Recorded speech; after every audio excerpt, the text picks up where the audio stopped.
Welcome back. Now that we have finished reviewing 10.1, we are ready to do 10.2.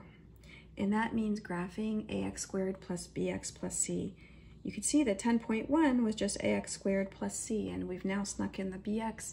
But you're going to be glad we did, because it's going to really help us in graphing, and it's going to reduce the amount of time it takes to graph.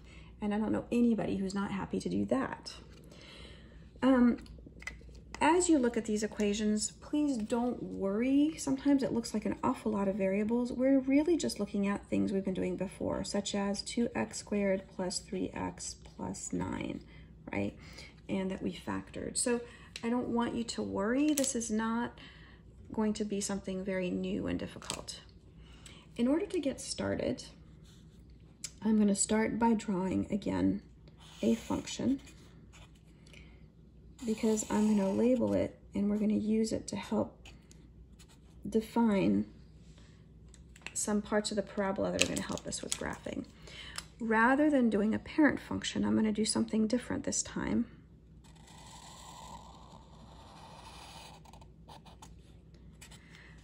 I'm going to move it over just a little bit, because I don't want my axis of symmetry to be on the y-axis, the y-axis anymore.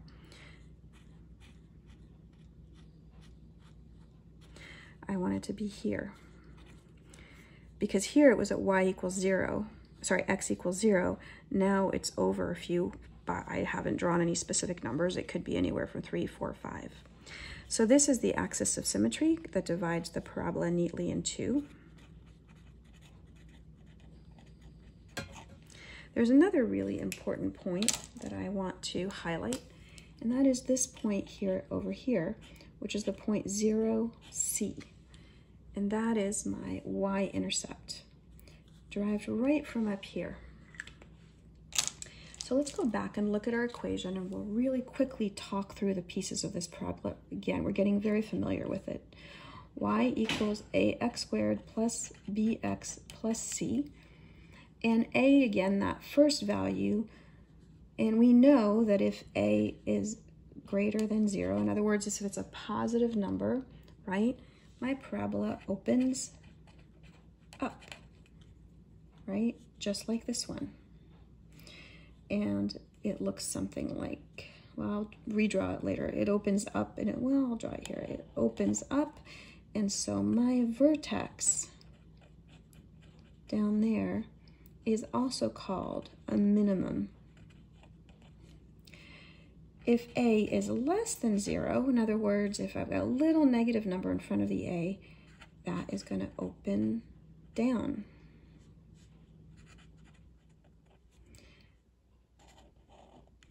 And here, the vertex, again, is called a maximum.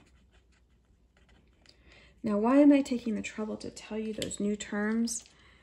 Because the book is going to ask you things like, what's the maximum of the function? And that can be a little confusing and intimidating. If they say that, just tell yourself all they're asking for is the vertex. That's all. It's called the minimum here because it's the very bottom, so it's the very lowest part of the function, the minimum of the function. It's called the maximum when it's way up here because it's the highest point of the function. That's all. So don't get confused by it. Next, we're going to talk about when a is greater than 1. We've looked at that before, right? And we know that that is going to be a stretch, right? That function gets really narrow. It narrows. And if that a value, on the other hand, it's between 0 and 1, it's a shrink. It gets really wide. And this all in comparison to the parent function. So if it's a stretch, right, if that number gets big, it stretches and stretches and stretches and gets higher and higher. If it's much smaller, it shrinks and gets wider and wider and wider. And then last, I'm just going to point out again what I pointed out here, that the point 0, C is the y-intercept. Very, very important number. Okay, the last thing I want to look at in this graph is what you're going to love me for, I hope, besides the fact that I got up very early today to teach you this lesson. And that is that the axis of symmetry can be calculated, and it can be one of the ways that you can very, very easily graph. So the axis of symmetry is a specific number. You can see that it's going to be an x equals number, right? Here it was x equals 0 because it was on the y-axis. Here it's going to be probably like x equals 3, right? Or something like that. And you can find it by this calculation. Y equals negative b over 2a, where a and b refer back to this quadratic function, this a and that b. So if we are looking at this, for example, a would be 2 and b would be 3. Okay, just make that a little neater. So if I were plugging these in, and this would not be a fun one to do because you'll end up with a fraction, you would say negative 3 divided by 2 times 2, right? So you get negative 3/4 for your x value, which means actually it would be over here. So this is clearly fictional, but the axis of symmetry, this is the proper equation. And then you're going to use this value for the axis of symmetry to go back up here, and you know that that has to be the value, the x value for the vertex, right? Well, what happens? Well, you have an x value, but you're missing your y value. Well, in a minute, I'm going to show you how you're going to just plug this x value that you get back into this equation to get the y that goes here, and you'll have your vertex.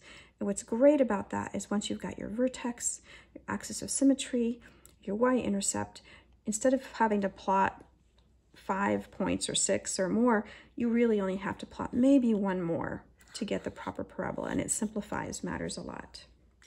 I'm going to stop here, and then I'm going to go on in just a minute and give you an example with a second video.